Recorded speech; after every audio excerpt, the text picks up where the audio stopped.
So these are DCX keycaps from Drop that I've been using since approximately August of last year, or just under 6 months.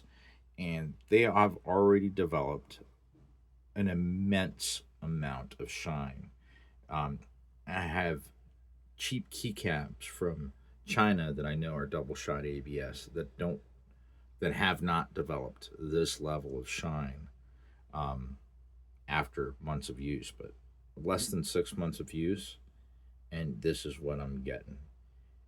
They're slippery and they've lost their texture.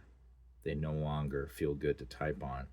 I ask myself, why am I paying more money for DCX keycaps?